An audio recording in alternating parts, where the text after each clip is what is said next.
Hey guys, tonight we begin with the fiery life and legacy of Boudica, the warrior queen of the Iceni, whose courage and fury shook the Roman Empire to its core.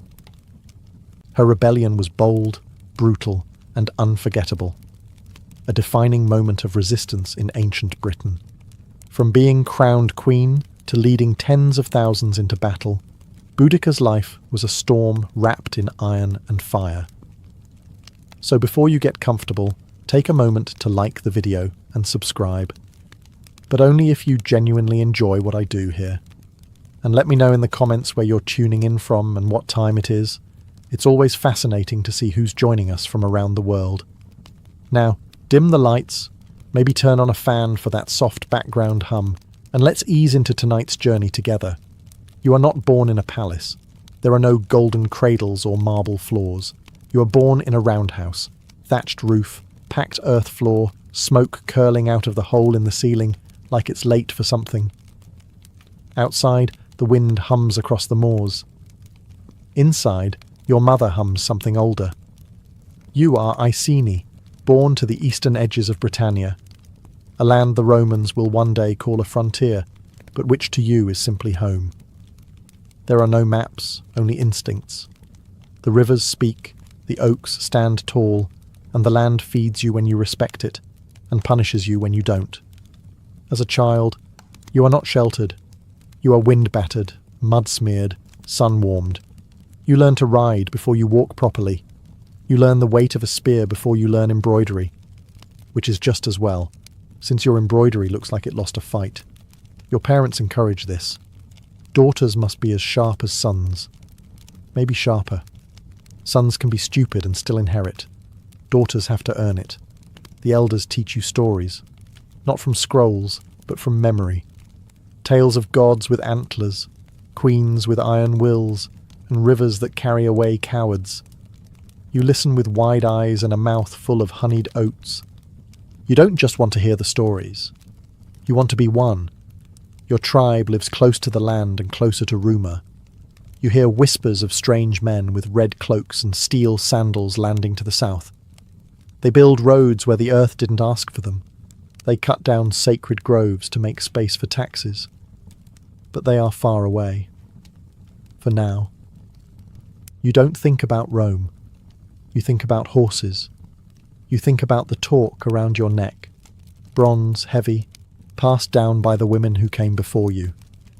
You think about your name, Boudica, and how it means victory. You smile at that. It feels more like a prophecy than a name. One day the Romans will know it too. But for now, you are still growing, still watching the fog roll in, still waiting for the story to begin. By the time you're 10, you've already learned two key truths of Iceni life.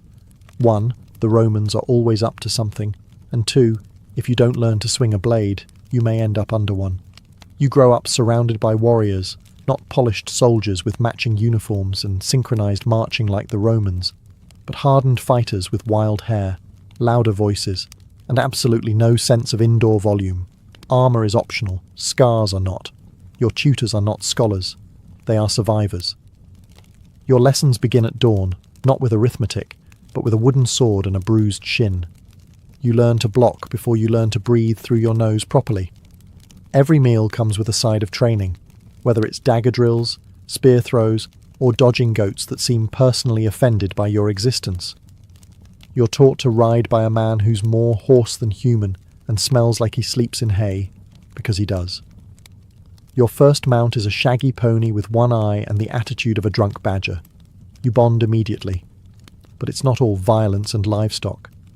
You sit by the fire with the elders, listening to them argue about tribal matters with the same intensity one might reserve for life and death decisions. Spoiler, sometimes they are. You learn when to speak, when to listen, and how to roll your eyes politely behind someone's back. And then there are the druids, the local mystics, wrapped in robes and riddles, who insist on dragging you into rituals involving standing stones, sacred oaks, and long-winded poetry that may or may not be about you. One particularly dramatic elder insists you were chosen by the gods. You're not sure which gods or what for, but it sounds vaguely threatening. You grow into your name, Boudica, victory, and soon you are queen, not by birthright alone, but by alliance. You marry Prasutagus, the ruling king of the Iceni, a clever man, a cautious man, and importantly, a man who has learned to smile politely at Rome while gritting his teeth.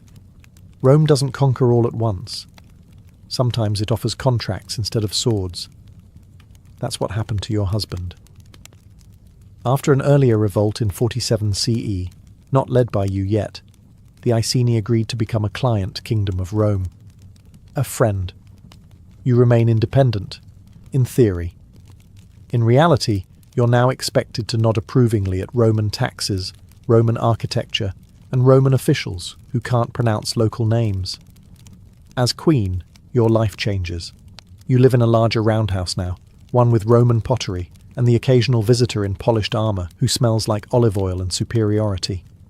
You wear fine wool and imported jewellery, but you never forget the feel of iron and bone. You host feasts, you pour wine, you endure Roman small talk. One governor gifts you a polished bronze mirror. You almost return the favour with your axe. Still, you play the role well. Diplomacy is another kind of war, and you learn its rhythms. You watch Prasutagus walk the tightrope. He trades with Rome, keeps the peace, but never quite trusts the hand he's shaking. Together, you rule a tribe that hasn't surrendered, but hasn't rebelled. Yet. You give birth to daughters. 2 strong, sharp-eyed girls. They ride like lightning and bite like it too. You train them to speak with fire. You don't raise them to marry well. You raise them to survive. Then your husband grows sick. The illness spreads slowly, like ink in water.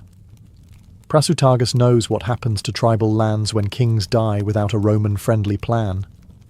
So he does what he thinks is wise. He writes a will. He names Rome as co-heir to the Iceni kingdom, alongside you and your daughters. He thinks it's clever, a compromise, a bridge. But Rome doesn't do co-parenting, especially not with women.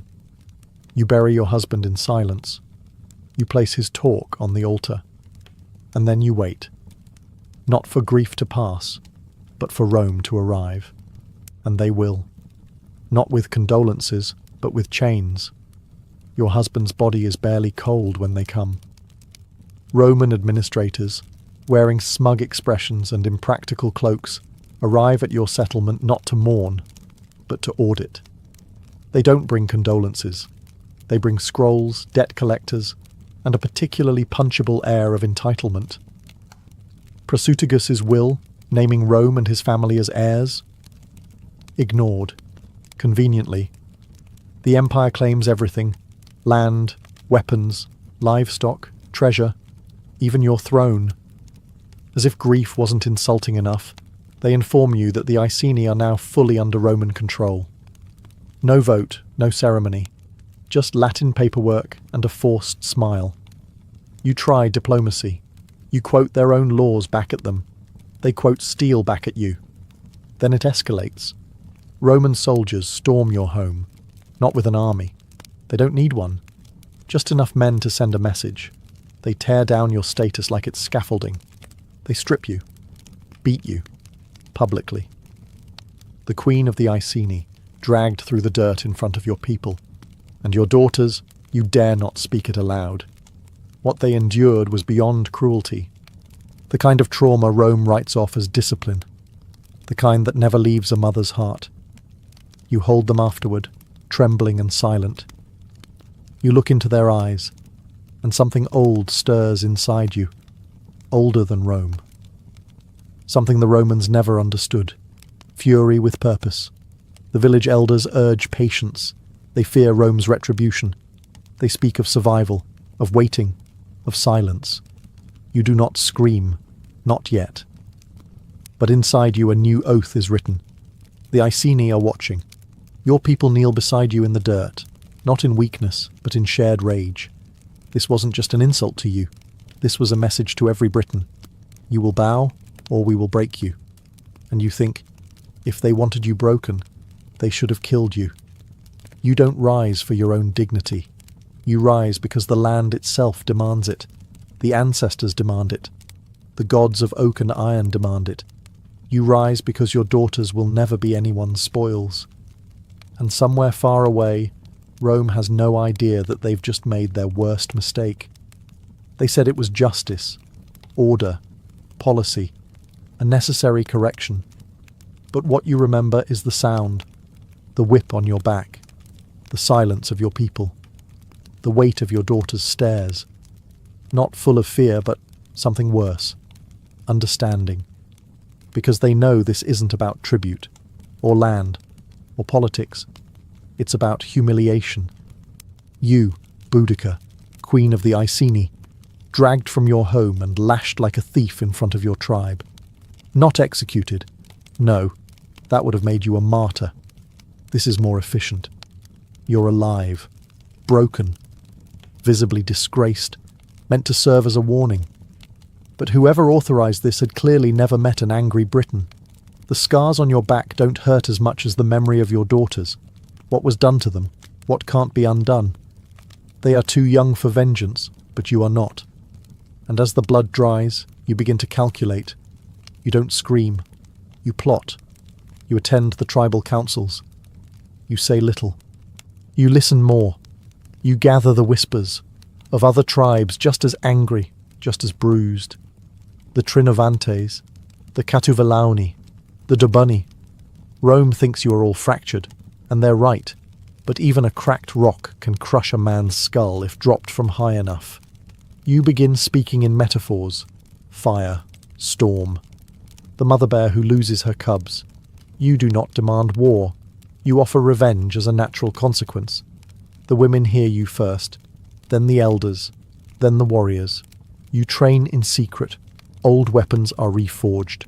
The druids begin chanting at night. The gods are listening. So are the Roman spies. But by the time they understand what's building, it will be too late. You braid your daughter's hair with iron clasps. You sharpen your spear. You paint your face not for ceremony, but for war. One morning, you look in the river and don't see a queen. You see an executioner. Rome thought it was punishing you. What it actually did was give you the one thing no empire should ever hand its enemies: a reason. The wound has not healed, but now it bleeds forward. You don't make speeches. Not at first. You don't need to. The people have seen your back. They've seen your daughters' faces. That's the only campaign poster you need. But war needs momentum, not just pain. So you ride. Village to village. Campfire to council fire. Your presence does the talking. Tall, fierce, wrapped in a wolf fur cloak, your red hair wild in the wind. Some say your eyes gleam like coals. That's an exaggeration. Probably. But you let them believe it. Fear travels faster than truth. You speak of freedom, but not in pretty metaphors. You remind them what the Romans did. To you. To them. You name the taxes, the floggings, the gods disrespected, the groves desecrated. You speak plainly, because rage doesn't need poetry. The tribes gather. First the Trinovantes, old enemies of Rome, then others. Britons who never trusted you before suddenly see you not as royalty, but as vengeance given flesh. You sharpen not just weapons, but memory. You smear your face with blue woad. It stains your skin like ice. It isn't just for intimidation, though it works. It's ritual. A rebirth. You are not the woman who was beaten. You are the storm she became. Your army grows, thousands upon thousands, peasants with sickles, warriors with blades, druids with eyes that stare too long. Even the old and lame bring something: food, horses, stories. You ride a chariot, iron-bladed wheels cutting mud. Your daughters ride with you, not as ornaments, but as omens. You are a family affair now, a mother not just of children, but of rebellion. Word reaches Roman ears, of course. At first they laugh. The Queen, leading an army? How quaint. Then scouts report numbers, scale, coordination. Rome stops laughing, but they still don't believe you'll actually do anything. After all, Britons bicker. Tribes feud. Women mourn. They don't lead wars. They don't burn cities. But you are not here to meet expectations. You are here to set them on fire. Smoke rises from your campfires. But soon, very soon, the smoke will rise from theirs. They keep coming. First in dozens, then hundreds, then thousands. They arrive on horseback, on foot, by cart and chariot. Some wear cloaks of wool. Others come nearly bare, painted in swirling blue, eyes bright with something between faith and fury. There are farmers who've never held a weapon, and warriors who've forgotten what it's like not to. A boy no older than your daughters insists on bringing a slingshot made from his father's belt. You don't send him home. You nod. Because this is no longer a rebellion. This is a reckoning. The Roman word for you now is terra muliebris, the terror of a woman. You imagine them muttering it around fires, half mocking, half worried. You hope it haunts their dreams. Your camp grows into a mobile city. Traders arrive to sell bread, arrows and talismans shaped like your chariot. Bards begin composing songs before the first real battle is fought. Your name passes from lips like a prayer, or a threat, depending on who's listening. Still, you keep order. You appoint scouts, messengers, commanders of villages and clans. You don't want chaos. You want something Rome will never see coming. Organization. Every night the fires burn bright. The druids chant in languages older than empires. You bless weapons with blood. Sometimes pig. Sometimes not. You don't ask. There's no official head count, but the Romans will later claim your force was over 100,000 strong. You don't count. You feel them. The heat, the noise, the pressure of 10,000 dreams pushing behind your chariot wheels. Your daughters sleep near you, curled beneath a bear pelt. You watch them. They sleep like children, but they march like queens. You look at the assembled army, your people, your fury, your fire, and you think, this is what Rome was afraid of, and they were right. You are not Caesar. You are not crowned in gold, but you are followed, not for conquest, for justice, not for wealth, for vengeance. You tighten the grip on your spear. Soon there will be a Roman city on the horizon, and behind you, a sea of spears that refuses to forget. You choose Camulodunum first, the Roman colony at the edge of Iceni territory. Once, it was a tribal stronghold. Now it's a Roman veteran settlement, fat with smugness and marble. A model city for civilizing the Britons. It even has a temple, not to your gods, of course. No, they've built a gleaming shrine to Emperor Claudius, their dead emperor, as if worshipping a Roman corpse somehow legitimizes the living ones. The locals call it sacred. Your people call it offensive architecture. You don't arrive quietly. The scouts see you coming, or more precisely, they see the dust cloud you bring with you. Your army is too large to hide, and frankly, you've no interest in hiding. Subtlety is for traitors. This is a warning. Roman officials scramble. There are no legions stationed here, just retired soldiers and their families, men who thought their work was done. They arm themselves with rusted blades and parade armour. You arrive to find them preparing speeches, not defences. You give them neither quarter nor time. The city falls in a matter of hours. Your army moves like a tide, smashing gates, toppling columns, torching villas. Your chariots circle, driving the terrified into narrow streets. The Roman citizens scream for mercy. You remember screaming too once, but not today. The temple of Claudius is the last to fall. The defenders barricade themselves inside, praying to stone and plaster. It takes 2 days to burn it down, not because of resistance, but because the fire is slow and thorough, like your memory. By the 3rd day, Camulodunum is ash, and the message is sent. Rome has lost a city, not to another empire, not to a rival army, but to the very people it claimed were already conquered. You stand among the ruins. You don't smile. This isn't joy, it's necessity. The wind shifts. Smoke clings to your cloak. Somewhere behind you, your daughters collect bits of scorched bronze, trophies from the temple. You let them. They deserve to carry weight. This is only the beginning. The next target is richer, larger, more important, and very, very Roman. Londinium. You don't rest long. You can't. Word spreads like fire, and so does fear. Rome knows now, and Rome responds, but not fast enough. You ride south toward Londinium, the jewel of Roman Britain, a trading hub, a commercial artery. It's young but bustling, full of merchants, soldiers, and colonists. They say it's the empire's future. You decide to cancel that future. Along the road, the people begin to flee. You don't chase them. You don't need to. Their panic works better than any banner. When refugees outrun soldiers, you know your message is landing. By the time you reach the outskirts of Londinium, you see it. The red cloaks are gone. Governor Gaius Suetonius Paulinus, a hard man, busy putting down a rebellion in Wales, made it back just in time to retreat.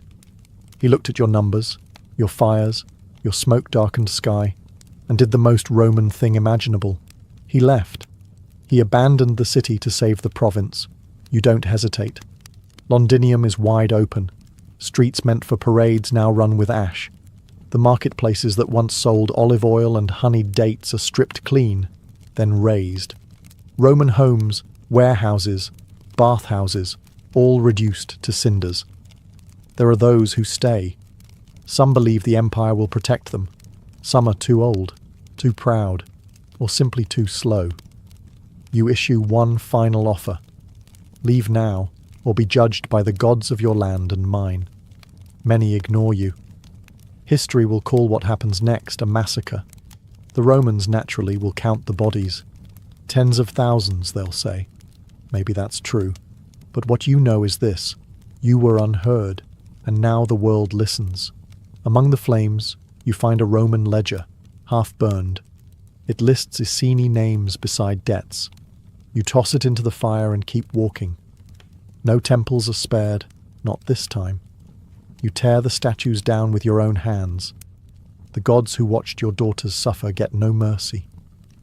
By nightfall, Londinium is silent. The city does not scream anymore. You ride out with your army larger than before, fed by smoke and fury. The next target is already chosen, Verulamium. And after that, the reckoning. Verulamium isn't just Roman, it's Roman with ambition. Streets paved in imported stone, fountains that never asked permission, villas that stretch wider than most tribal clearings. It's not a military post, it's a statement, a polite one, wrapped in mosaics and taxes. You head there next. By now the message precedes you. Verulamium's merchants have heard of Camulodunum, of Londinium. They know what happens to those who welcome Rome too eagerly. The wealthy pack their carts.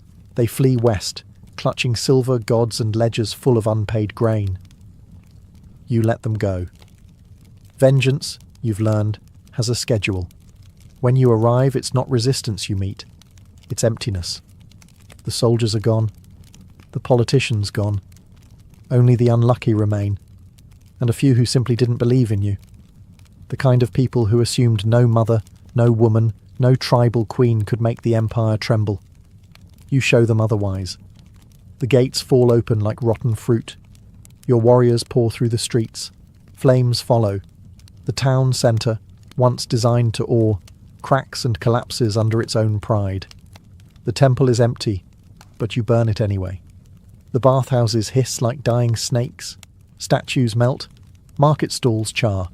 A scroll is tossed from a balcony and lands at your feet. You glance down. Latin, columns of numbers, and one word repeated often. Tribute.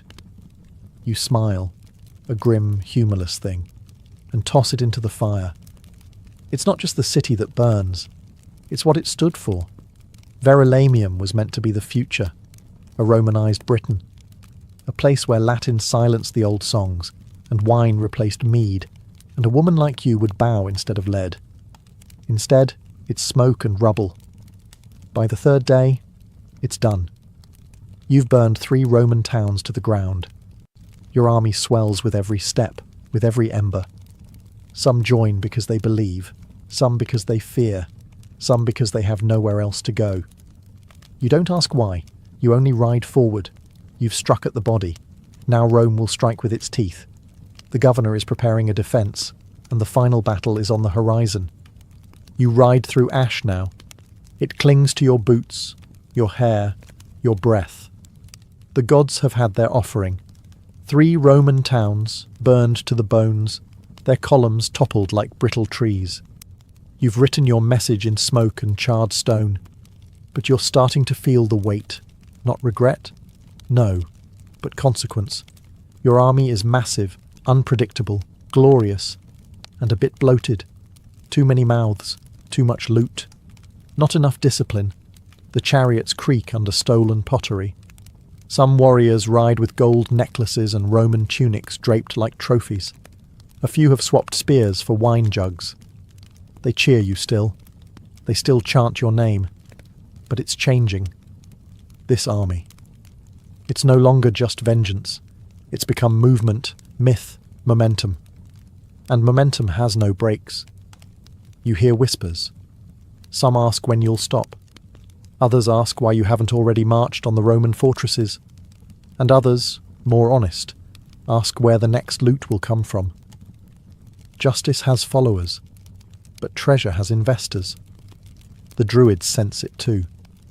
They urge ritual, grounding, something to keep the centre from crumbling. You nod, but say little. Even you feel the tilt. You still ride at the front. Your daughters, hardened now, never leave your side. But when they sleep, you stare at the fire and count the days since it all began. You thought revenge would taste sharper, but instead, it tastes like iron and smoke. A bitter tea with no end. Rome is regrouping. Suetonius has returned from Wales with a real army this time. Hardened veterans, tight formations, real discipline. You hear he's chosen a battleground. A narrow valley with woods at his back. No flanks to outmaneuver. No place for your wild cavalry to sweep around. You've burned cities, but cities don't fight back. Now you'll face soldiers. Real ones. The ones who don't panic when you scream, who don't run at the sight of blue war paint or hear gods in the wind. You have numbers, tens of thousands, but he has precision. The Druids say the gods still favour you. The omens are still strong. But omens don't hold formation when the arrows start to fall.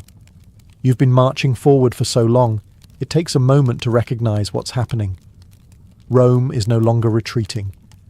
They've chosen their ground, a tight, narrow valley flanked by forest and hills. No place for your chariots to manoeuvre. No room to flank. Just a corridor, a funnel, a trap. You approach with confidence. Why wouldn't you? Your army stretches the horizon. Farmers, warriors, druids, even former slaves marching with kitchen knives. You outnumber the Romans more than 10 to 1. The gods have favoured you this far. Why not again? But something about this field feels different. The Romans are waiting, not panicking, not scrambling. Their shields are polished. Their formations are tight. You can't even see their faces. Just walls of iron and silence. They aren't running. They're ready. You line up your forces. Banners rise. The war horns blare. Your daughters ride beside you, their eyes fierce and bright. You call out to the sky. A prayer, a scream, a declaration. Then you charge, and the Roman wall doesn't move. Your warriors slam into it like waves against a cliff. Again and again. The sound is thunder. Spears snapping, shields crashing, voices cracking. But their line holds. It always holds. The valley works against you. Your numbers clog the field. There's no room to manoeuvre, to retreat, even to breathe. Your own men become the wall that pins you in place. And then, the counterstrike. Rome doesn't just defend, it advances, slowly, cruelly, perfectly timed, like clockwork with swords. The wedge formations pierce your lines. The cavalry swings in. What began as a charge becomes a crush, a rout, a slaughter. You scream until your throat goes hoarse. You try to reach the front to pull your daughters back, but the press is too thick, the chariots jammed, the bodies too many. You didn't expect this. Not here. Not like this. The wind that once carried fire now carries ash and the sound of falling spears. This is not a battle. It is a reversal. The Romans have remembered who they are, and they are done running. You stay until the end, even as the screams fade and the earth turns red beneath your feet. Even as the sky fills not with divine fire, but with crows. Even as your warriors, those who once sang your name like a war drum, fall one by one beneath the Roman blades. You do not run. You dismount when your chariot can go no farther. You draw your blade, iron, dulled at the edge, but still sharp enough for this. You find your daughters amid the crush. They're alive, bloodied, breathing. You press your foreheads together. No words, just recognition, shared fire, shared end. The Druids are already dead, their chants drowned by steel. Your army?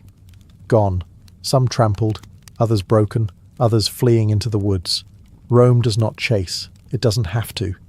The battle was surgical, brutal in its efficiency, a lesson written in flesh. You brought a tidal wave. They brought a dam, and it held. You retreat only when you must, slipping into the trees like a shadow. You find a hollow not far from the battlefield. Quiet, untouched, your daughters with you. The three of you sit beneath a twisted yew. You watch the branches sway, slow and heavy, like the breathing of the land itself. This wasn't just a defeat. It was the end of something older than Rome. The old gods, the old ways, the dream of a Britain that could belong to itself. They will write that you poisoned yourself, that you chose death over capture. Maybe that's true. Maybe not. No one will ever really know. What matters is this.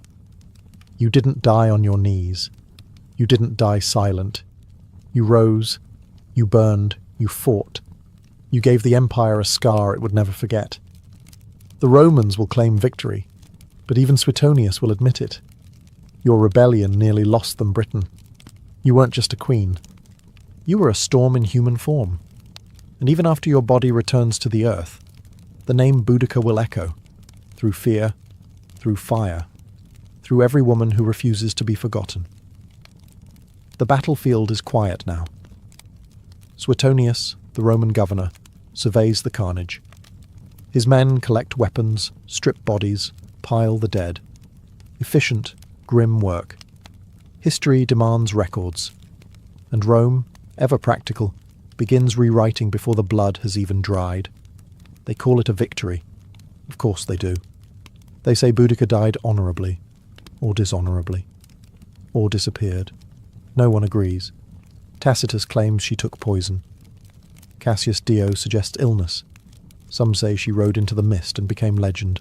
A nice story, easy to market. But Rome prefers closure, something footnotable. Your daughters vanish from the record entirely, which is Rome's way of admitting you scared them.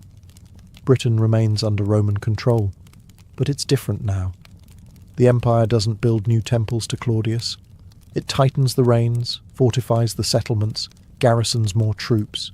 They rule, yes, but cautiously.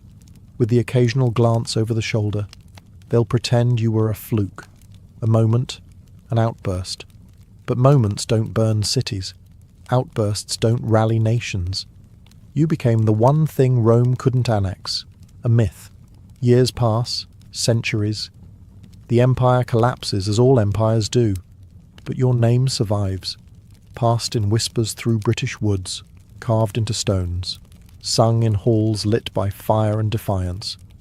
They turn you into a symbol, sometimes a queen, sometimes a goddess, sometimes a mother of the nation. The Victorians, always sentimental, will build a bronze statue of you in London. Chariot wheels spinning, daughters by your side, forever frozen just before the charge. You, who nearly broke the empire, reduced to tourist inspiration. But you don't mind. because myths are stubborn, and fire, even once extinguished, leaves behind heat. In every rebellion your shadow lingers. In every march your footsteps echo. In every woman told to sit down and stay quiet, there's a whisper. Boudica did not. History tries to bury you beneath the ruins of your defeat, but it never quite manages to keep the earth still. You are not gone. You are rooted. And the ashes? They're fertile. Let's begin with the smoke. Thin, curling, persistent. It rises slowly through the still air of a sacred hall, the kind of place built with silence in mind. You are in ancient Mesopotamia, or perhaps Egypt, or maybe a temple in India. It doesn't matter much. The practice is nearly the same.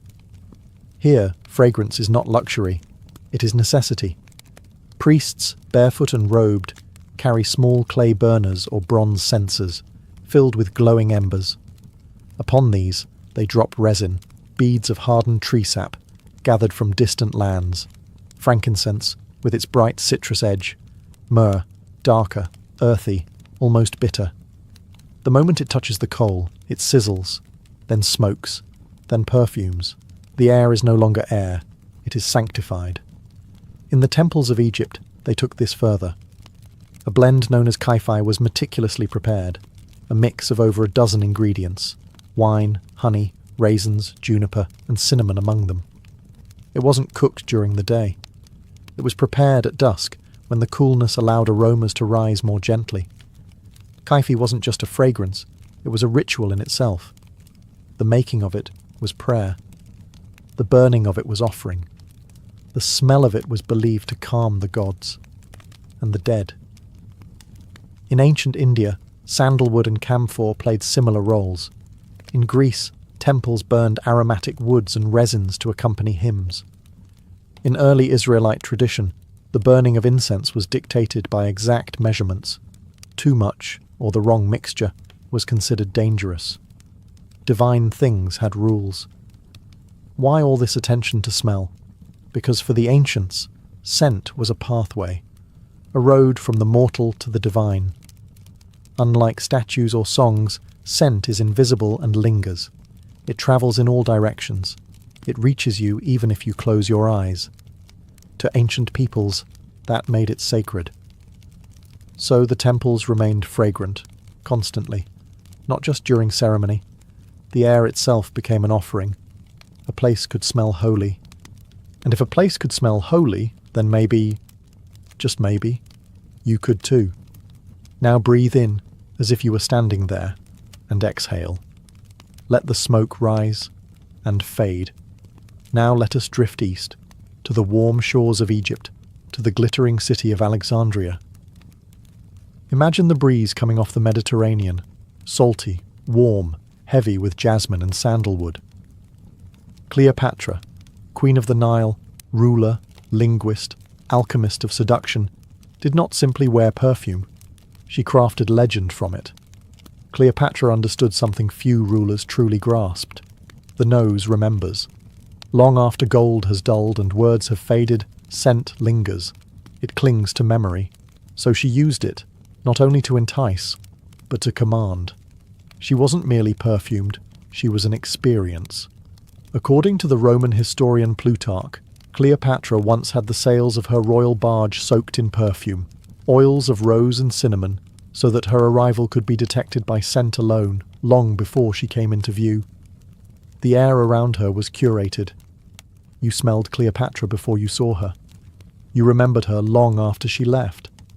Inside her palace, she had perfume laboratories, where attendants mixed oils with myrrh, balsam, and rare resins from Arabia and India. These weren't just pleasant concoctions. Cleopatra studied them. She experimented. She believed certain scents could stir passion, bring sleep, even shift fate. She wasn't wrong. Aromatherapy, thousands of years before the word existed. And yet her perfumes were more than romantic. They were political tools. When Cleopatra met Julius Caesar, and later Mark Antony, she was already a master of timing, dress, and smell. She knew which oils to wear in which settings. Frankincense in temples, neroli for banquets, musk and spikenard in private chambers. Every note had a purpose.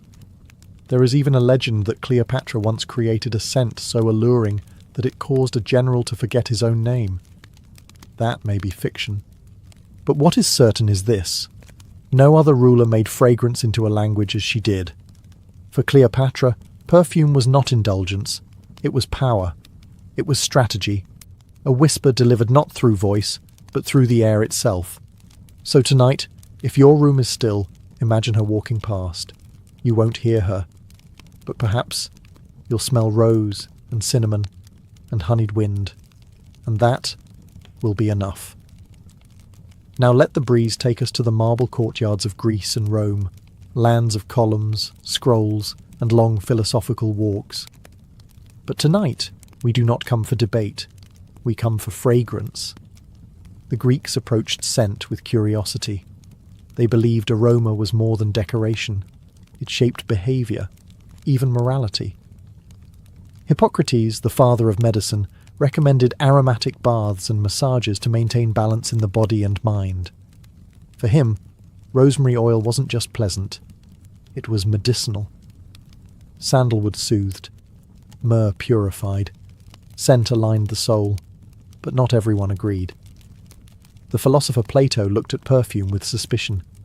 In his view, perfume softened character, made one lazy, indulgent. A strong citizen, he argued, should smell like hard work, like olive oil and wisdom, not exotic spices. And yet, in practice, most Greeks ignored him. Fragrance remained popular at banquets, weddings, and athletic festivals. Wreaths of lavender or mint were worn on the head, not just for style, but to keep the mind alert. Then came the Romans, and they didn't just adopt Greek perfumes. They escalated the entire affair. Romans perfumed everything. They bathed in rosewater, scented their clothes with saffron, and even sprinkled perfumed dust on banquet floors, so that each footstep released fragrance. At grand feasts, guests were anointed with oils between courses. Some wealthy Romans had fountains that sprayed perfumed water into the air. The Emperor Nero once ordered an entire ceiling to rain rose petals and myrrh onto his guests. And yet, even the Romans argued about excess. Seneca the Younger, a Stoic philosopher, complained that the baths reeked of too many perfumes, not of man, he said, but of a bouquet. To him, virtue did not wear cologne. Still, perfumes remained deeply embedded in Roman life, in romance, ritual, and death. Perfume bottles made of glass, alabaster, or clay were buried with the dead. Scent was not just for the living, it was for remembrance. In both Greece and Rome, perfumes walked the line between luxury and necessity, virtue and vice. They were invisible yet powerful, capable of changing the mood of a room or the memory of a moment. Now we drift further back in time, to the cradle of civilization, where rivers cradle reeds and the ziggurats rise like steps to the heavens, ancient Mesopotamia, Sumer, Akkad, Babylon. Long before Cleopatra's perfumed sails or Roman rosewater fountains, people here were already obsessed with scent. In clay tablets dating back over 4,000 years, we find recipes for perfumes. Some were dedicated to gods, others to kings. These early perfumers used crushed herbs, resins, and flowers, mixed into animal fats or pressed oils. Myrrh, cypress, calamus root. Even cedar, ground into paste. These were not random mixtures. They followed proportions, methods. They wrote it all down in cuneiform, the first known perfume manuals. Scent was deeply tied to status. The priests of the great temples anointed statues of deities daily, not with water, but with sacred oils. To neglect the scenting of a god's statue was considered sacrilege.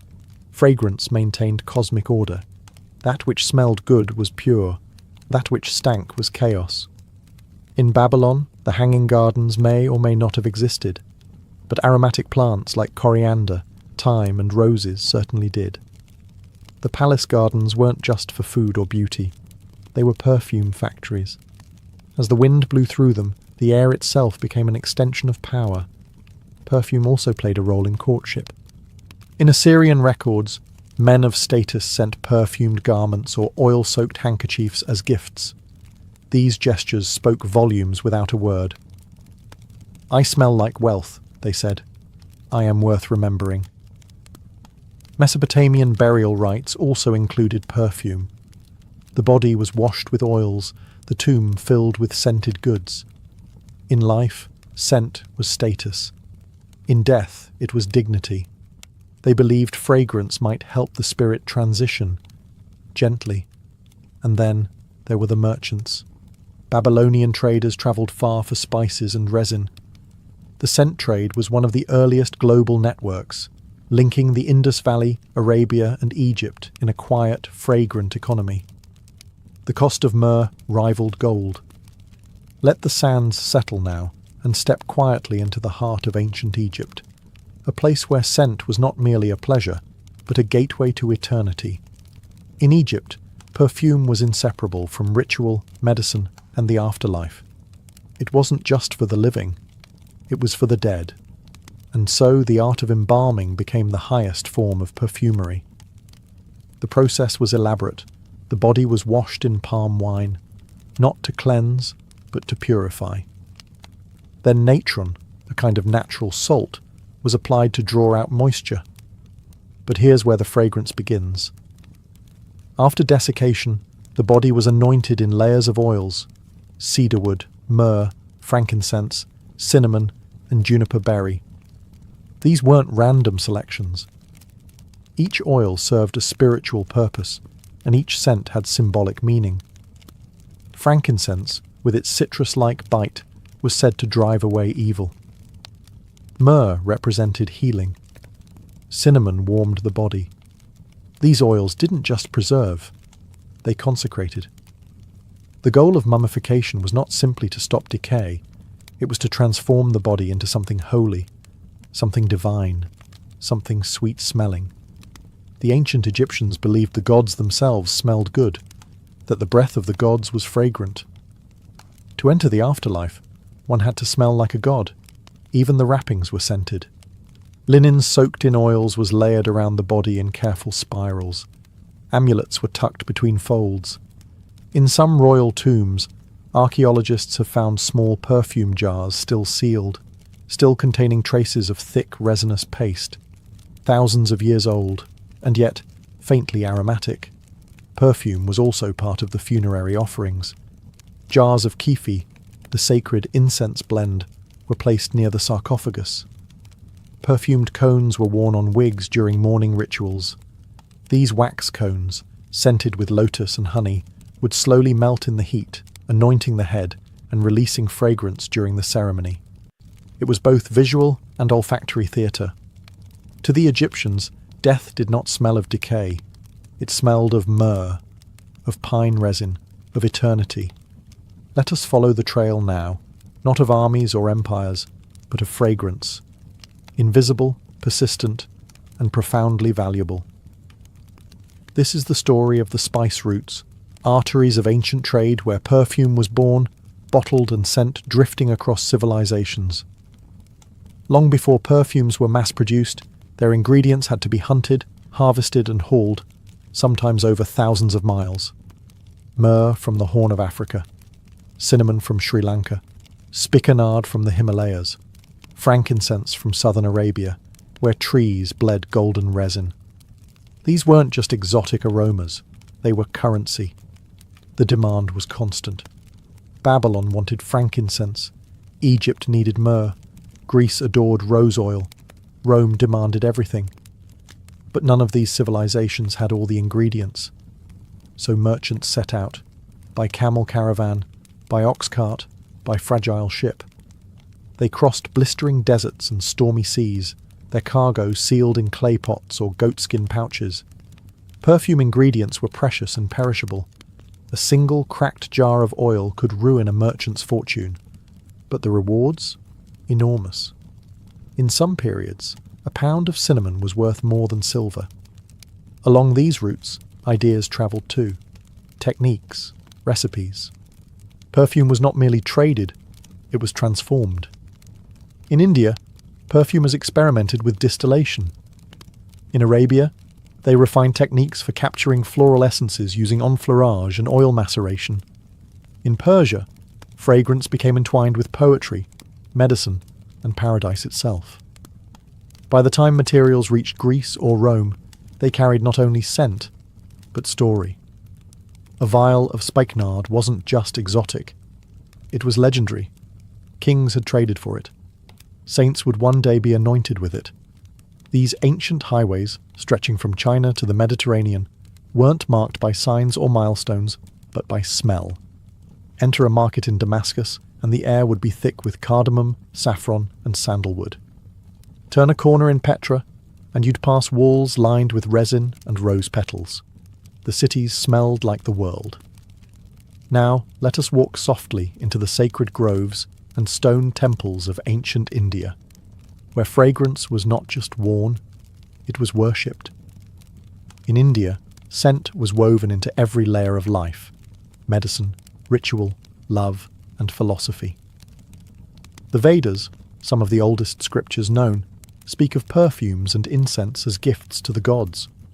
Offerings of ghee, camphor, and sandalwood were burned not to mask odour, but to elevate prayer. Scent was seen as a purifier, not of places but of souls. Among the most revered was sandalwood, smooth, creamy, and cooling. It was ground into paste and applied to statues of deities, to the foreheads of priests, and to the bodies of the dead. The scent was considered calming to both gods and humans. To apply it was to align oneself with peace. Other popular ingredients included agarwood, vetiver, and jasmine. Jasmine garlands weren't just decorations for weddings and festivals. They were believed to awaken feelings of love and divine connection. In classical Sanskrit poetry, lovers often describe each other not just by appearance, but by fragrance. Perfume wasn't bottled in the modern sense. Instead, it was blended fresh. Oils were extracted by soaking petals in sesame or coconut oil, sometimes with milk, and filtered through fine cloth. This slow, deliberate process gave rise to attars, concentrated natural perfumes that were treasured for their complexity. But perhaps the most remarkable aspect of Indian perfumery was its link to meditation and healing. In the system of Ayurveda, certain smells were said to balance the body's energies, known as doshas. For example, cooling vetiver soothed inflammation, warming cinnamon stirred sluggish circulation. The nose, in this philosophy, was the entrance to the brain, and therefore the gateway to consciousness itself. Incense, too, was central. In temple halls, thin sticks of dhupa smoke coiled toward the ceiling, carrying prayers upward. In homes, families lit incense at dawn and dusk, welcoming and releasing the day. Even now, millions continue the ritual, quietly, reverently, without a word. Let us now cross into ancient China, a land of balance, silence, and subtle beauty. Here, scent was not loud or lavish. It whispered. It drifted gently, like calligraphy in the air. In early Chinese culture, perfume was not about adornment or seduction. It was about harmony. Scent aligned the spirit with nature and brought the inner world into balance with the outer one. It was philosophy, not fashion. The ancient Chinese used incense far more than oils. Oils were considered too strong, too assertive. Incense, on the other hand, had discipline. It could be measured, timed, and shaped. Thin coils burned for hours, marking the passage of the day. In Buddhist temples, monks used sandalwood and agarwood incense to focus their meditation. The soft smoke served as both clock and compass, leading the mind inward. Confucian scholars, too, were deeply devoted to incense. A quiet study would not be considered complete without a bronze censer gently smoking in the corner. The scent was thought to cleanse the mind before study or writing. It wasn't decoration, it was preparation. In Taoist practice, fragrance symbolized qi, the vital energy of life. If your surroundings smelled wrong, your body was probably imbalanced. Aromatic herbs like cassia bark, star anise, and clove were prescribed not only to improve scent, but to restore health. Fragrance, medicine, and spirit were all one. Even clothing was scented. Small pouches called jiangnang were worn at the waist, filled with fragrant herbs. These weren't just pleasant, they were protective. It was believed that wearing herbs like mugwort and patchouli could ward off illness and evil. During the Tang and Song dynasties, such sachets became an art form, embroidered, jewelled, and gifted during festivals. Perfume was also used in poetry. The great poets of the Tang era often described seasons not by colour or sound, but by smell. Spring came with plum blossoms, autumn with fallen leaves and old wood. A person's memory, or their character, could be described by the scent they left behind. Now let us take a final breath, a breath that travels across time, across deserts and rivers, palaces and temples. We return to the present, but the fragrance of the ancient world still lingers, faintly, stubbornly. Much of what was once known about ancient perfumery has vanished. The formulas were kept as secrets, guarded by priests, physicians, and perfumers. Some recipes were inscribed on clay tablets, others on papyrus scrolls. Many were lost to fire, flood, or conquest. The great libraries of Nineveh and Alexandria both held fragrance texts. None survived intact. And yet, here and there, whispers remain.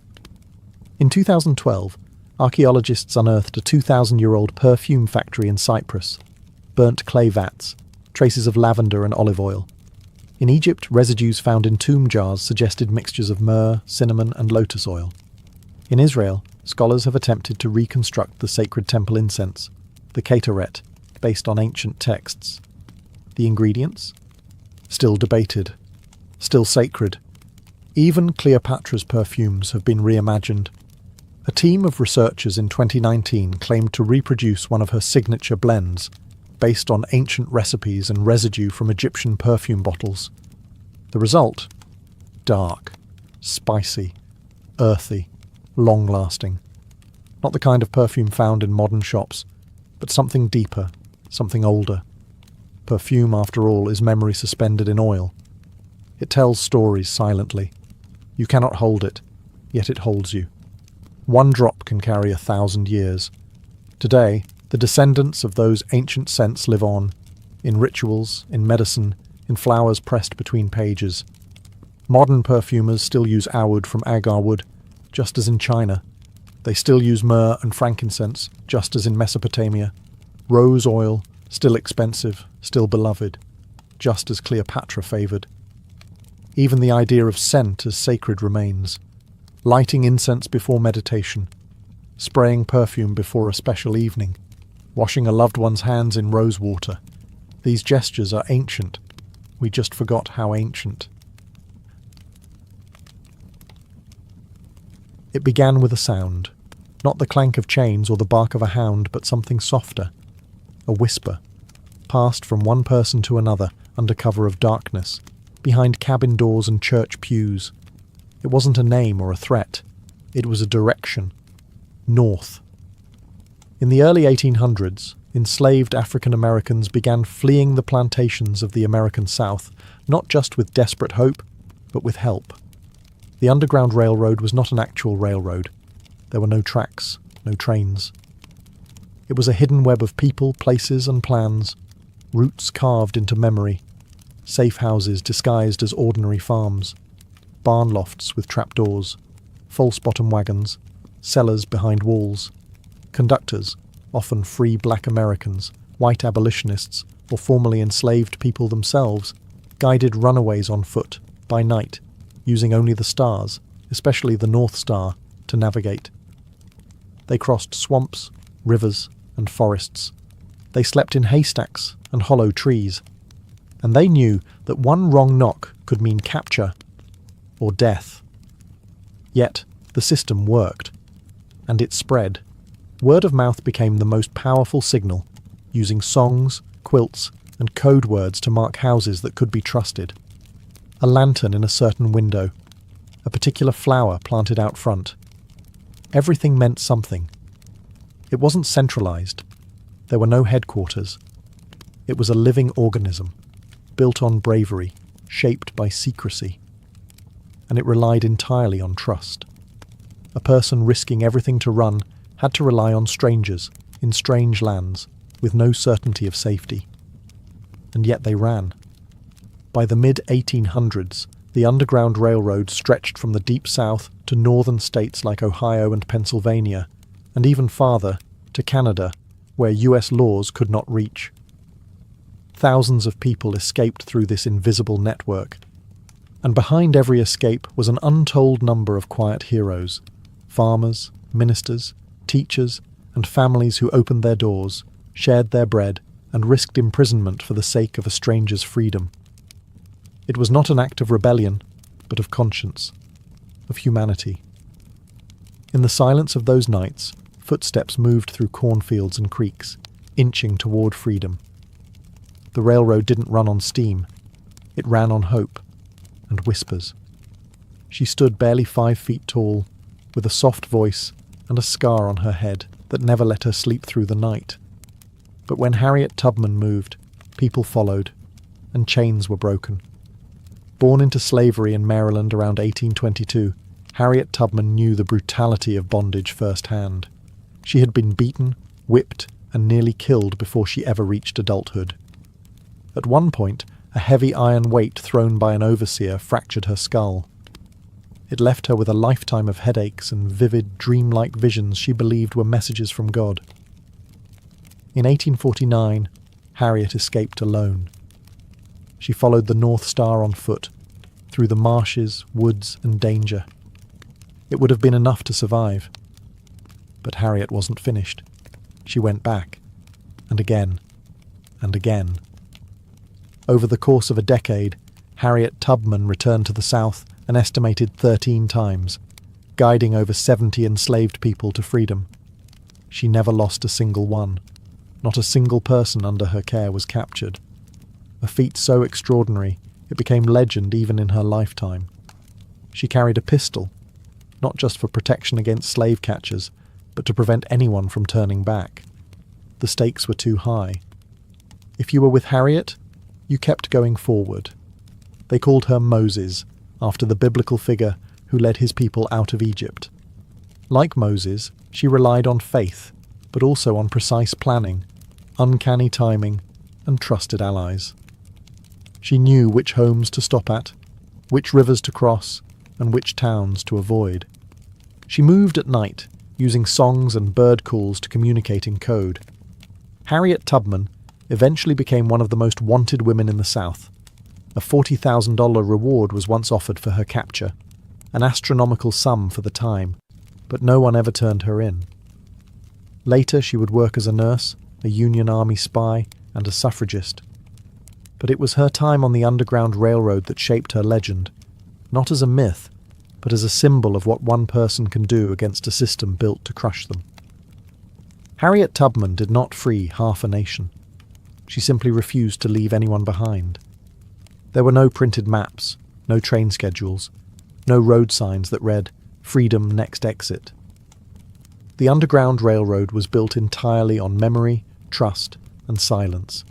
Every turn of the path had to be remembered, not written. Every safe house had to look like any other farmhouse on the outside, and something entirely different within.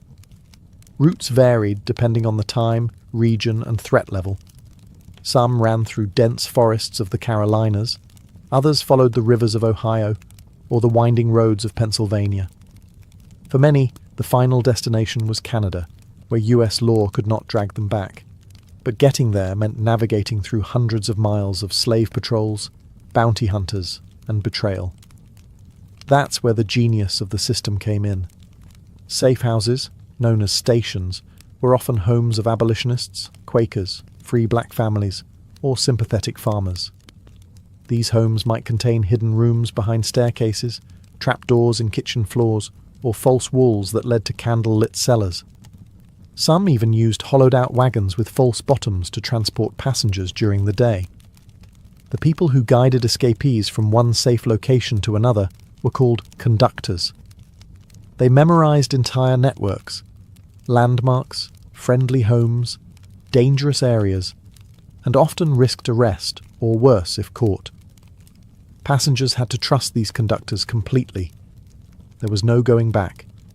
But how did they communicate all this, without tipping off slave owners or authorities? Code. A song sung in the fields might hold a double meaning. Follow the drinking gourd was more than music. It was a set of directions. The drinking gourd referred to the Big Dipper, and its handle points to the North Star, a celestial compass guiding people north. Quilts hung on fences might show patterns that indicated safety, a star for direction, a log cabin for shelter, a zigzag for danger ahead, a lantern in a window, a certain flower in a pot. These were the signs of sanctuary. Everything was ordinary. And yet, everything was part of something extraordinary. It wasn't luck that saved people on the Underground Railroad. It was design, precise, patient, and deeply human. A map you could not see, but you could follow, with faith and footsteps. Freedom was never free. For those who stepped onto the Underground Railroad, the price was staggering, paid not just in footsteps, but in fear, silence, and sacrifice. Runaway slaves risked far more than capture. Laws like the Fugitive Slave Act of 1850 made it legal and profitable for anyone, even in free northern states, to seize an escaped slave and return them for a bounty. The law required citizens to assist in captures and punished those who helped fugitives with fines and prison time. Even those who had been free for years lived with the constant threat of being dragged back south. For the escapees, every movement was danger. Patrols rode on horseback, checking woods and roads. Dogs were trained to hunt human scent. Wanted posters bore descriptions, scars, skin tone, height, and rewards tempting enough to turn neighbours into informants. Yet despite this, they ran. Families were often torn apart. A mother might escape with one child, leaving others behind, promising to return. Some did. Many couldn't. The journey was long, and the penalty, if caught, was brutal. Whipping, imprisonment, mutilation, death. But the danger wasn't only for those running. The conductors and allies who opened their doors were also hunted. People like Levi Coffin, a white Quaker businessman in Indiana, helped an estimated 3,000 fugitives, knowing full well he could lose everything. Black abolitionists, especially, faced even greater risk. Free African Americans caught assisting runaways were often themselves accused of being fugitives and kidnapped into slavery. Entire communities sometimes paid the price. In some towns, safe houses were burned. In others, Underground Railroad participants were attacked or driven out. Still, they persisted. Because for many, the question wasn't whether it was legal, it was whether it was right. These were not professional spies or trained revolutionaries. They were farmers, teachers, ministers, mothers, and children. Ordinary people doing extraordinary things in the face of terrifying consequences. What made the Underground Railroad remarkable wasn't that it existed. It was that, despite the cost, it never stopped. Every lantern lit in a window was an act of defiance. Every door opened was a quiet revolution. And every step taken toward freedom was a step into danger willingly embraced. In the heart of many southern and northern black communities, there stood one building that was more than just a place of worship. It was shelter. It was strategy. It was signal. The church. For those fleeing slavery, and for those helping them, the black church was both fortress and flame, sacred in more ways than one. While slave owners allowed some religious gatherings, they often restricted unsupervised worship, fearing what they called Negro spirituals might stir rebellion. And they weren't wrong. Those songs carried more than faith. They carried information. Swing Low, Sweet Chariot wasn't just a hymn. It was a message that a chariot, a conductor or wagon, was coming soon to take someone home, code for a journey north. Wade in the Water advised fugitives to travel through rivers and streams, not just to escape dogs, but to erase scent. Songs like these were sung slowly, gently, in rhythm with labour, appearing harmless, even soothing, to white overseers. But among the enslaved, they passed instructions right under watchful eyes. Church basements, especially in the north, often became hiding places. Rooms tucked beneath the sanctuary, where food and bedding were hidden behind choir robes and hymnals. Ministers sometimes served as conductors, using their sermons to alert congregants about upcoming movements or dangers, cloaked in biblical language that doubled as operational briefings. In Philadelphia, Mother Bethel AME Church, the first African Methodist Episcopal church in the US, became a cornerstone of abolitionist activity. In Ohio, churches along the border became known as stations, not just for their sermons, but for their secret back rooms and sympathetic members. Even in the South, where risks were highest, prayer meetings and hush arbors deep in the woods allowed enslaved people to gather, share songs, and pass information. They used rhythm and rhyme to remember complex instructions in a world where reading could cost you your life. The church gave more than shelter. It gave a voice. It gave songs. It gave hope wrapped in harmony. And so, as the sun went down and the fields grew still, voices would rise softly in the dark. It sounded like praise. But it was also a plan. The Underground Railroad was not built by any one group, race, or region. It was held together by a fragile alliance of farmers, ministers, schoolteachers, sailors, and shopkeepers, each risking their safety, their families, and often their lives for a cause greater than themselves: freedom. Some were well known, like William Still, a free black man in Philadelphia who is often called the father of the Underground Railroad. As chairman of the Vigilance Committee, he recorded names, dates, and stories of those who passed through his care. His records became one of the most valuable historical documents we have today. But he didn't keep them for fame. He kept them so families might one day find each other again. Then there was Levi Coffin, a white Quaker merchant in Indiana, whose home became known as the Grand Central Station of the Underground Railroad. With his wife Catherine, he helped thousands of fugitives. Their home had hidden compartments, fake walls, and always an extra pot on the stove. Levi never hid his efforts, though many begged him to stop. He simply said, "I knew my duty." But for every known name, there were dozens more we'll never hear about. Unnamed women who sewed disguises, children who stood watch at the window, sailors who hid fugitives in ship holds, and innkeepers who left keys under stones. Abolitionist newspapers printed subtle messages and updates. Couriers delivered letters in code. Some white Southern allies even helped people escape under the noses of their own families and neighbours. These helpers didn't always agree politically or religiously. Some were deeply devout. Others were simply driven by a sense of right and wrong that could not be silenced. They didn't need to be perfect. They just needed to act. And they did. The Underground Railroad wasn't fueled by institutions or armies. It was powered by ordinary people doing the right thing quietly, over and over again. They didn't ask for credit. They just left a door unlocked, lit a lantern, gave a meal, whispered, "Go now," and vanished into history, leaving only freedom in their wake. For many who rode the invisible rails of the Underground Railroad, freedom didn't come with the first step out of the plantation, nor with the last safe house in Ohio.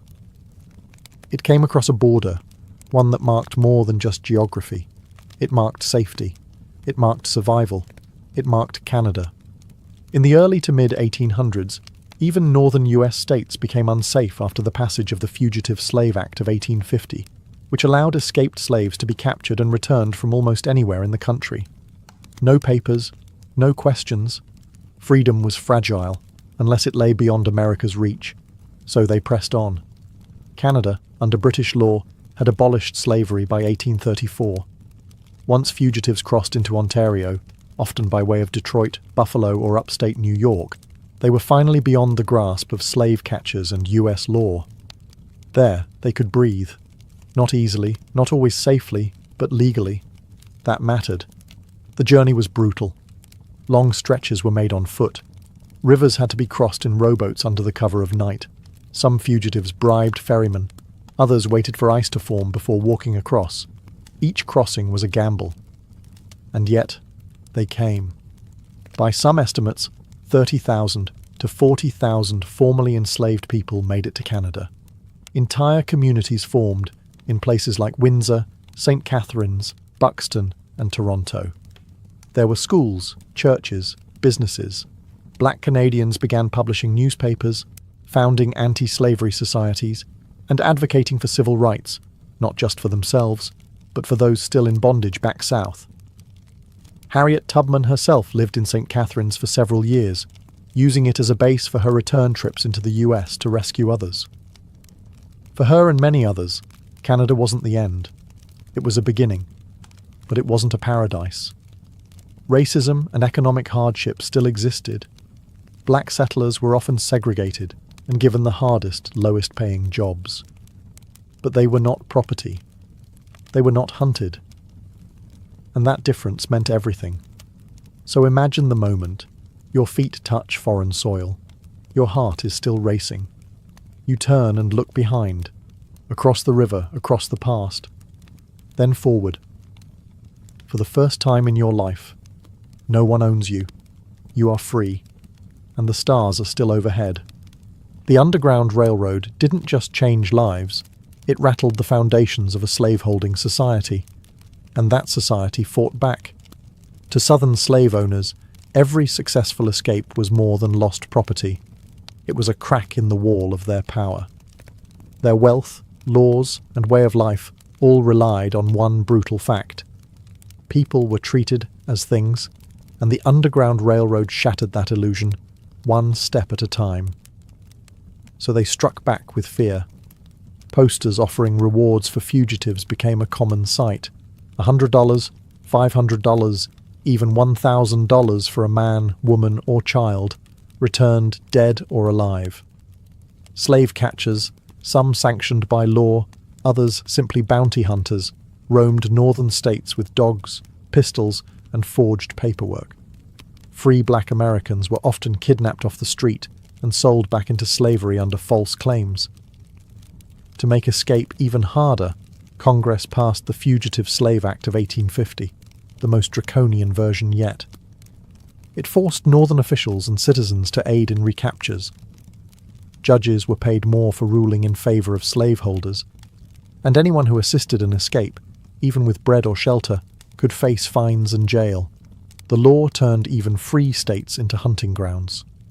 Cities like Boston and Philadelphia became battlegrounds between slave catchers and anti-slavery activists. In some cases, mobs broke into courthouses to rescue captured fugitives before they could be sent south. The South, meanwhile, painted the Underground Railroad as criminal conspiracy.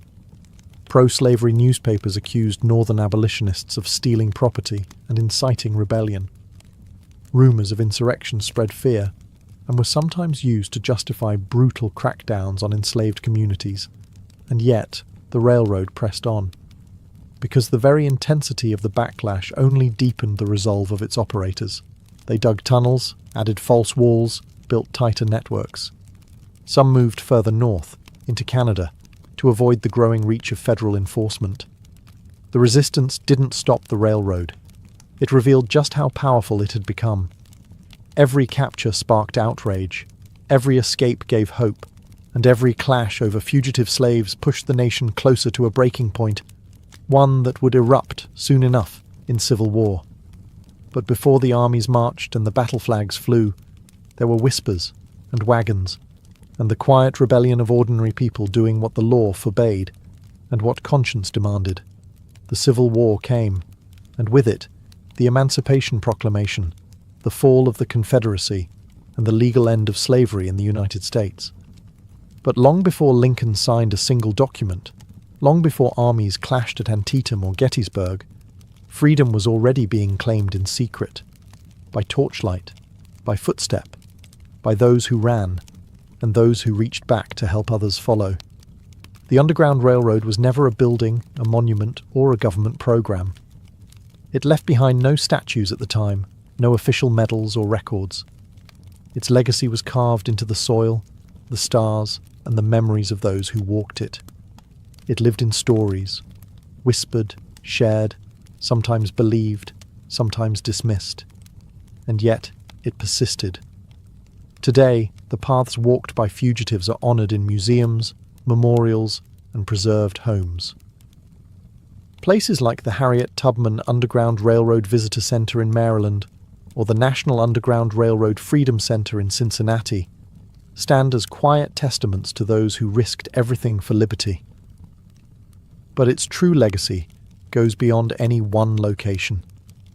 It lies in the idea that ordinary people, facing monstrous injustice, found ways to resist. Without armies, without laws, without power. They resisted with quilts and songs, with lanterns in windows, with unlocked doors and unspoken trust. They forged networks without blueprints. They helped strangers with no promise of reward. And they answered the question, again and again, not "what can I do?" but "what must I do?" That is the Underground Railroad's deepest lesson. Not just that freedom is precious, but that it is possible, and that courage does not always roar. Sometimes it simply waits in a field after midnight, holding out a hand. The echoes of the railroad live on in every act of conscience that defies cruelty, in every effort to protect the vulnerable, to speak the truth, to offer safe passage when the world is burning. Because injustice doesn't always wear chains anymore, but it still walks, and so too must we. Somewhere out there the stars are still overhead, and someone somewhere is still whispering, "This way, you're almost free." Inuit mythology does not come to life with lightning bolts or golden thrones. It emerges slowly, like breath on frost. It lives in the snow, in the silence, in the spaces where words are few and meaning is deep. These stories were not written on paper. They were carved into memory, shaped by wind, and carried across generations by voice and firelight. Inuit people have inhabited the Arctic for thousands of years, a world of vast white landscapes, shifting ice, and long, unbroken nights. In this frozen world, survival depends on deep respect for nature. So too does their mythology. Their stories aren't simply entertainment. They are lessons: how to live, how to hunt, how to honour the balance between humans, animals, and spirits. The line between the natural and the supernatural is thin. The wind can whisper, the ocean can breathe, the animals can hear your thoughts. Unlike many mythologies that separate gods from mortals, Inuit tales are more intimate. The spirits live among the people. They watch, they guide. Sometimes they punish. They are not distant. They are personal. Elders would tell these tales in low voices inside snow houses, wrapped in fur, with the wind howling just outside. Children listened, not just to learn the stories, but to understand the land. A myth about a raven wasn't just a bird tale. It taught cleverness.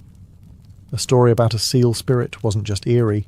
It reminded hunters to offer thanks for the animal's life. Time moved differently in the Arctic. So did storytelling. No clocks, no rush. A story could stretch over a night or a season. Each retelling would shift slightly, like drifting snow, shaped by the teller, the audience, the moment. Inuit mythology is not a single book or pantheon. It is a constellation of beliefs, shaped by different Inuit groups across Alaska, Canada, and Greenland. But the themes echo: transformation, survival, the spirits of animals, the power of the sea, and the mysterious presence of Sedna, the sea goddess, the mother of all marine life. These aren't just old tales. They are living echoes in the ice, still carried by wind, still whispered in the dark.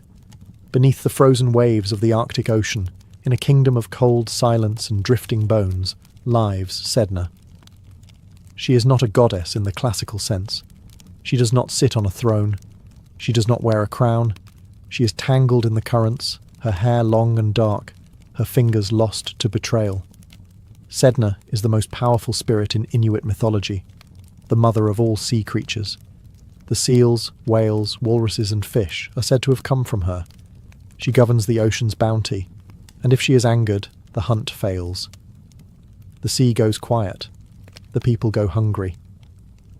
Her story changes from place to place, as all oral traditions do, but the bones remain the same. Once she was a young woman. Some say the daughter of a creator god, others say a girl of no special birth.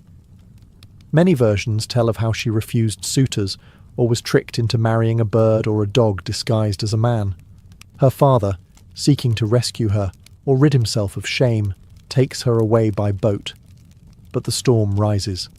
As the sea crashes around them, her father, in fear or desperation, throws Sedna overboard. She clings to the side of the boat, screaming for help. But he cuts off her fingers one by one. As they fall into the sea, each severed piece becomes a creature, a seal, a fish, a whale.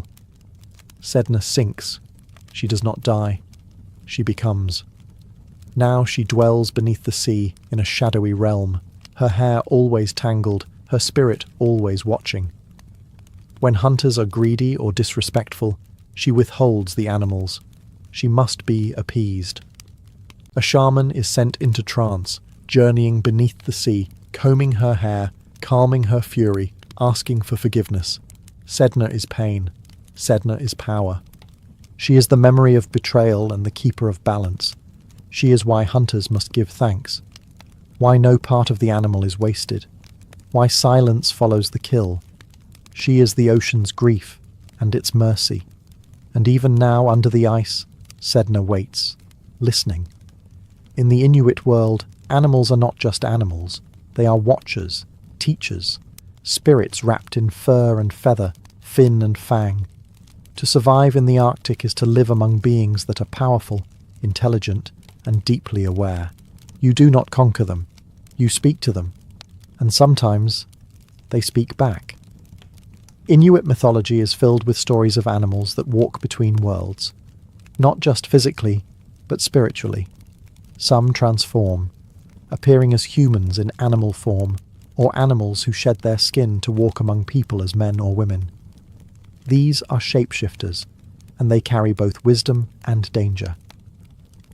The raven is one of the most enduring figures, a trickster, clever and unpredictable. In some stories, he steals the sun to bring light to the world. In others, he plays games with humans or rearranges the landscape just for amusement. Raven is not evil, but he is never entirely safe. He is a reminder that nature does not always follow your expectations. The polar bear, Nanook, is not just a mighty hunter. He is sometimes a guardian spirit, sometimes a man in a bear's body. To kill one is to enter a sacred contract.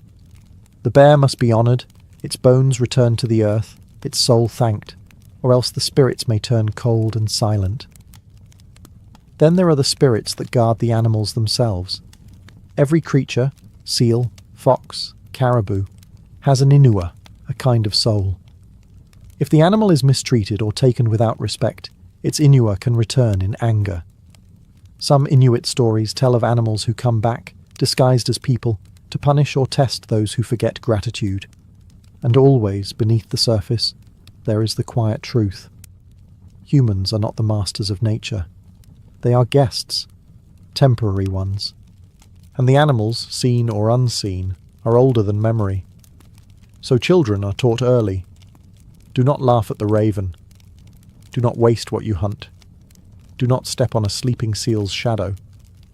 The spirits are always watching, not from the sky, but from the snow, from the trees, from behind eyes that do not blink.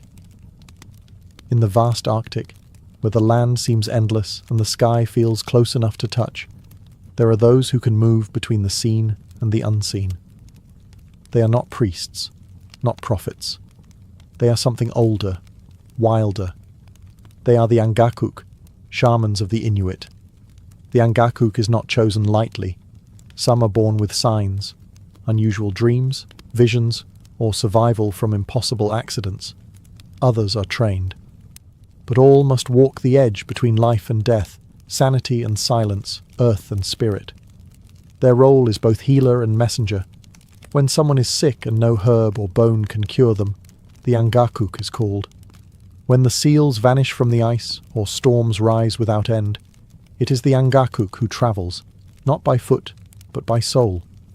Through drum and trance, chanting and breath, they enter other realms. Worlds hidden beneath the ocean, inside the sky, behind the land itself.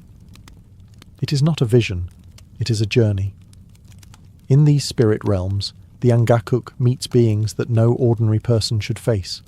The ghosts of the angry dead, the spirits of animals denied thanks, and the great forces like Sedna, the sea goddess. Only the Angakuk can descend into her underwater realm, comb her tangled hair, soothe her fury, and return balance to the human world. But the price is heavy. The Angakuk often lives apart, respected, but not always trusted. Their dreams are strange. Their eyes see too much, and they carry burdens others cannot. They know which child will fall sick before the symptoms appear. They hear voices when the wind is still. They are not gods. They make mistakes. And some, it is said, become corrupted, using their powers for personal gain or failing to return from the spirit journey. These fallen shamans are feared. Their names are rarely spoken. Still, in times of trouble, it is the Angakuk who is called. They sit by the fire, close their eyes, and slip away, across ice, into darkness, toward the heart of the unseen. Not everyone believes in spirits, but when the food vanishes, when the child won't wake, when the sea turns black, everyone listens.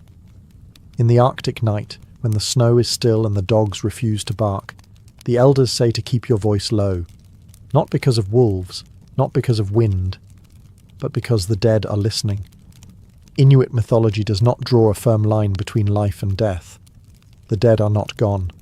They linger, sometimes as memory, sometimes as presence, and sometimes as something colder. Restless spirits, known in some traditions as Tuangait or Angiak, are not rare. They can be angry, hungry, lost, and when the living break old taboos, they return. What kind of taboos? There are many. Ancient rules passed down, not always explained, but always followed. Never whistle at the northern lights. Never cook certain animals in the same pot. Never speak the name of the recently dead too soon. These acts might invite spirits back before they are ready, or before they've gone. The dead must be respected. Burials were done with care. Personal items were left with the body, tools, knives, amulets, not for sentiment, but so the spirit would not feel cheated or empty-handed in the next life. Graves were often built with stones piled high, both to protect the body and to remind the living. Something sacred lies beneath. But even then, spirits sometimes wander. Some return out of love, a mother to watch over her child, a hunter to guide his family. But others come back out of pain, betrayal, or simply because they cannot rest. Their shadows might flicker across the tent wall. Their voices might echo in the creak of ice. An unexplained illness, a string of bad luck, a persistent cold that no fire can cure, all might be signs that a spirit is near. When this happens, the Angakuk is consulted. Through chants and offerings, they may speak to the dead, offer closure, or even guide the spirit to rest. But sometimes, only silence can protect you. And so, the people remain careful. They do not joke about death. They do not speak carelessly at night. Because in the Arctic, the past does not sleep. It walks, and it remembers. On some Arctic nights, when the sky is clear and the world is still, the heavens begin to move. Curtains of light ripple across the darkness. Green, violet, sometimes red. They flicker like fire. They swirl like wind. These are the aurora borealis, and in Inuit mythology, they are not just beautiful. They are alive. To the Inuit, the northern lights are not a meteorological phenomenon. They are spirits. Some say they are the souls of the dead, playing across the sky, dancing, celebrating, perhaps watching. Others say they are the torches of ancient hunters, lighting the way through the night sky in search of game. But they are never meaningless. In some Inuit regions, it is believed that the lights are the spirits of children lost too soon, laughing and playing with a walrus skull as a kind of celestial game. In others, the lights are the ancestors themselves, gathered in the sky to remind the living of their presence, not in words, but in motion. The lights are also said to be warnings. When they flash and swirl quickly, it may signal that spirits are restless or displeased, that something in the human world has gone unbalanced. A broken taboo, a forgotten offering, a neglected ritual. The sky remembers what we forget. Because of this, the aurora must be treated with deep respect. Children are told not to whistle at the lights. It might call the spirits too close. Some say whistling can make the lights descend and slice off your head. Others say it opens a door for the dead to enter the world of the living. The Inuit did not fear the lights, but they did not take them lightly. They were watched with reverence. They were signs, messages, warnings, or sometimes simply gifts. And even now, when the lights appear over a quiet village, the old stories stir. People step outside and watch. They fall silent, feeling something ancient move above them. No voice explains it. No science replaces it. Because sometimes, what dances in the sky is not a question to solve. It's a reminder that we are never alone under the stars. In the beginning, there was ice and silence. The land was flat, endless, and covered in snow, untouched by human foot or animal track. But even in that emptiness, life was waiting. Inuit creation stories don't begin with fire from the heavens or gods sculpting mountains. They begin with nature itself, vast and mysterious. The world was not made at once. It formed slowly, spirit by spirit, breath by breath, shape by shape. One story tells of Raven, or Tulugak, a powerful and clever spirit who once lived in the dark, for there was no sun, no moon, no stars. The world was shrouded in permanent shadow. Raven grew tired of stumbling in blackness, and so, with trickery or wisdom or both, he stole light from a selfish being who had locked it away. He flung it into the sky, breaking it into pieces. The sun, the stars, the moon. Raven's gift gave the Arctic its long summer days and its haunting winter nights. Other stories speak of giants who once walked the land, beings of immense power and loneliness. These giants shaped mountains with their hands, carved rivers with their footprints, and filled the oceans with their tears. Eventually they faded, but their bones became the land. Their breath became the wind. There are also tales of two brothers, spirits who argued over how to make the world. One brother created caribou, sleek, fast, and wild, but the other said they would be too hard to hunt. So he made them weaker, and a balance was formed. These stories remind listeners that the world is not perfect.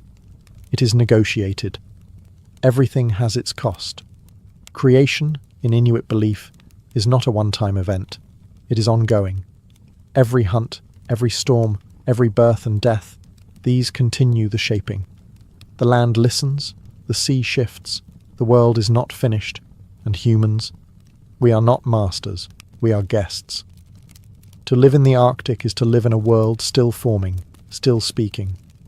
You cannot own this place, but if you are quiet, you might understand it. Just a little. Inuit myths are more than entertainment. They are survival guides. Woven through every tale is a warning, a lesson, a truth. Not the kind printed in books or delivered by rulers, but truths shaped by ice, hunger, and silence. Stories that teach not just how to live, but how to stay alive. These are morality tales with teeth. Take, for example, the story of the Kalupiluit, a creature that lives beneath the ice, in frigid Arctic waters. It waits silently beneath cracks and breathing holes, listening. It wears a parka. Its fingers are long. Its eyes, too large. And if a child strays too close to the shore, the Kalupiluit reaches up, pulls them under, and keeps them forever. This isn't just a ghost story. It's a lesson. Don't wander alone. Don't go near thin ice. The Kalapilluit watches where your parents cannot. Or consider the tale of the Mahaha, a thin, icy demon who stalks in the cold, grinning and giggling. It doesn't kill with claws or clubs. It tickles.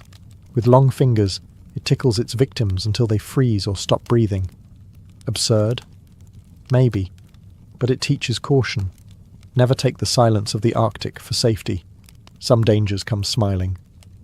Then there are stories about dishonoring animals. Hunters who waste meat, mock their prey, or forget rituals. In these tales, the animals return as spirits, sometimes in dreams, sometimes in storms. They take revenge or simply vanish, leaving the people to starve. The lesson is simple. Survive with respect. Gratitude is not optional. Even Sedna's tale, brutal and haunting, is a lesson about consequences, about betrayal, imbalance, and the deep cost of greed and fear. Her pain becomes the ocean's hunger. Her anger becomes the reason for failed hunts. You do not anger Sedna. You do not forget to give back. Inuit morality isn't about commandments or written laws. It is lived knowledge, shaped by hardship, and passed down through whisper and song. The stories feel strange to outsiders. Dark, cold, often cruel. But they are precise, effective, remembered, and they still echo, in a child's fear of thin ice, in a hunter's quiet prayer before the kill, in the silence that follows every story, where the lesson lingers, waiting to be understood. The world has changed. The snowmobiles have replaced dog sleds. Satellites cross the sky where once only stars danced. Even the northern lights are explained in textbooks now. Solar particles, geomagnetic storms, atmospheric ions. And yet, the old stories remain.